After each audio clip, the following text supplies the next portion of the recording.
আসসালামু আলাইকুম। আশা করি আমার প্রিয় আপু ভাই আঙ্কেল আন্টিরা সবাই ভালো আছেন। আলহামদুলিল্লাহ আমরাও ভালো আছি। এখন যে ভিডিওটি দেখতে পারছেন এটা হচ্ছে গত 13 তারিখের ভিডিও, আর আজকে কিন্তু ভয়েস ওভার দিচ্ছি 25 তারিখে।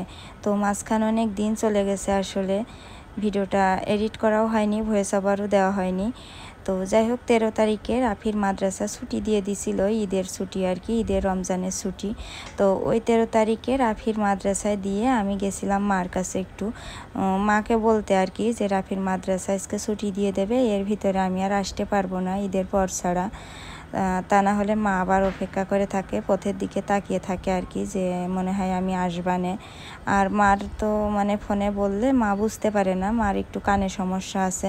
ফোনের কথা মা যা বলে আমি তাই শুনি আর কি, কিন্তু আমি যা বলি মা কিছুই মানে বুঝতে পারে না, হয়তো বা 5টা কথার ভিতরে একটা কথা বুঝতে পারে। তো যার কারণে আর কি সরাসরি বলতে গেছিলাম।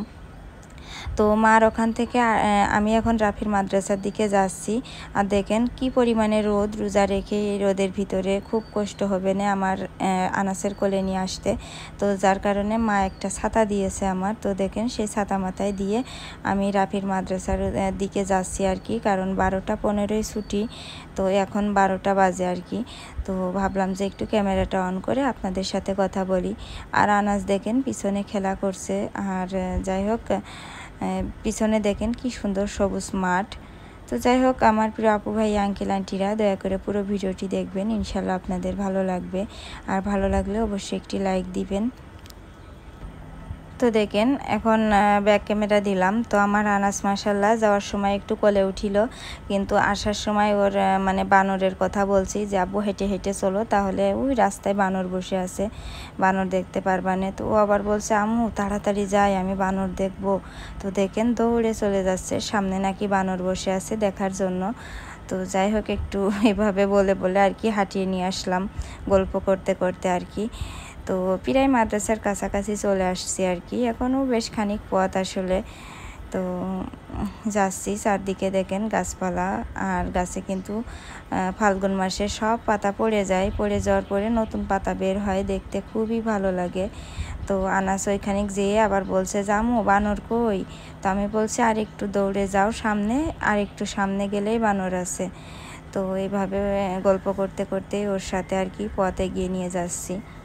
আমাদের গ্রাম এলাকায় এখন ইন্টারনেটের জন্য নারকেল হয় না গাছে, আর যা 2-1জনের গাছে আছে ওরে দাম। আর এক সময় আমাদের বাড়ি কত নারকেল হইতো, খুব নারকেল হইতো আমাদের বাড়ি আমরা যখন ছোট ছিলাম।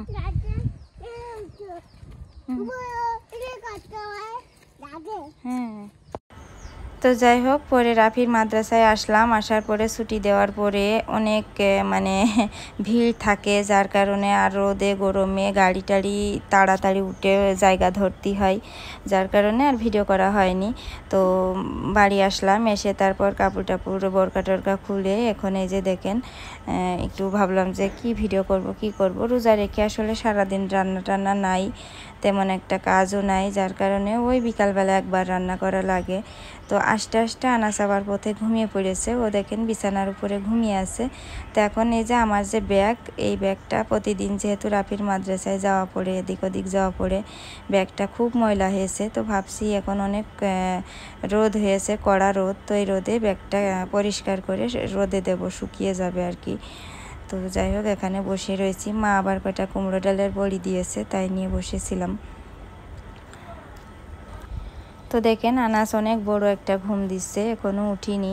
আর এই সুযোগে আমি একটু কাজ করব। আমি কিন্তু অফ ক্যামেরায় এতক্ষণ সেই ব্যাগ পরিষ্কার করে আসলাম, ব্যাগ পরিষ্কার করে রোদে ধুয়ে শুকিয়ে দিয়েছি। আর এখন আমি এই যে দেখেন ঘরের মেঝেতে বইছি। এখন রাফির যে স্কুল ব্যাগটা ওটা একদম ছিঁড়ে গেছে, শীতের ভিতরে ছিঁড়িল, সেলাই করে দিলাম, আবার সেখান থেকে সেলাই খুলে গেছে। আর ব্যাগের 2-3টা চেন, তো একটা চেন কেটে গেছে। তো ভাবছি যে এখানে বসে বসে সুই সুতা দিয়ে মানে ব্যাগের ওই যে খোলটা আর কি, ওই খোলটা একদম বন্ধ করে দেব। চেন লাগাতে গেলে এখন আর রাফির আব্বুর বললে যাবেও না, আর আমার তো একা একা কোনো জায়গায়ও যেতেও দেয় না। তো ব্যাগের এই যে দেখেন এই খোলটা একদম চেন ছিঁড়ে গেছে, মানে চেন খুলে গেছে। তো এই সাইডটা পুরো সেলাই করে বন্ধ করে দেব। আর নিচেই কিন্তু আর এক থাক আছে ব্যাগের, ওই থাকে রাখবে বই খাতা। তারপরে যে দেখেন বিকালবেলা আনাজ ঘুম থেকে উঠে খুব মানে বলছে আম্মু বাইরে যাব। তো আমি বলছি কোথায় আর যাব, সবাই সবার বাড়িতে কাজকর্ম করে। তো চলো আমরা একটু, অনেক দিন ধরে এখানে আসা হয় না মেহগুন গাছের এই বাগানের ভিতরে, তো যার কারণে সেই জায়গায় একটু বেশ ঘুরতে আসলাম। তো দেখেন চারদিকে কি সুন্দর সবুজ গাছপালা। মাঝে মধ্যে মনে হয় এরকম সুন্দর মাঠের ভিতরে একটা যদি আমার জায়গা থাকতো, সেই জায়গাটায় আমি একটা ছোট্ট কুড়ে ঘর বানাতাম। আসলে এখন ইউটিউবে ভিডিও দেখছি যে কুড়ে ঘর বানিয়ে ভিডিও আপলোড দিলেই ভিডিও ভাইরাল হয়ে যাচ্ছে। গতকালকে একটা চ্যানেল দেখলাম, মাত্র 100-150 জন করে ভিউজ হয়। তো সেই চ্যানেলটায় তারা 3 মাস একটানা ভিডিও দিইনি, একটানা 3 মাস ভিডিও না দিয়ে সেই 3 মাসের ভিতরে একটা কুড়ে ঘর বানিয়েছে। তো কুড়ে ঘর বানিয়ে যেই গত পরশুদিন একটা ভিডিও আপলোড দিয়েছে, ওই ভিডিওটাই আমার হোম পেজে আসছিল। কুড়ে ঘরের ভিডিও আপলোড দেওয়ার পরই 4000 ভিউ হয়েছে। তারপরে 2 নম্বর যে ভিডিওটা আপলোড দিয়েছে ওইটাই হয়েছে 11,000 ভিউজ।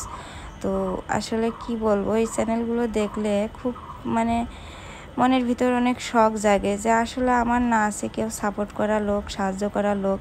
মানে কি বলবো, পরিবারের সাপোর্ট, বিশেষ করে এই ইউটিউবে কাজ করতে গেলে পরিবারের সাপোর্টটা সব থেকে বড় কাজ।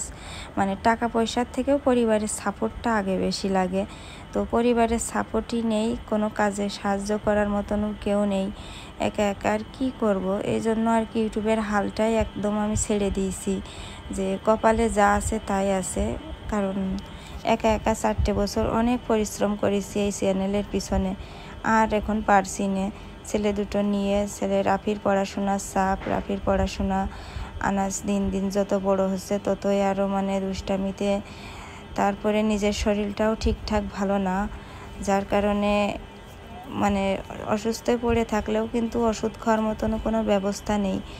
যার কারণে নিজের সব দিক ভেবে চিনতে অনেক কিছু বিবেচনা করে মন খুলে তার আপনাদের সাথে সব কথা বলতে পারি না, বা বলা সম্ভবও হয় না। কারণ ভিডিওটা যেহেতু আমার আশেপাশের অনেক লোক দেখে, তো নিজের সব কিছু ভেবে চিনতে আসলে নিজের ভালো পাগলেও বোঝে।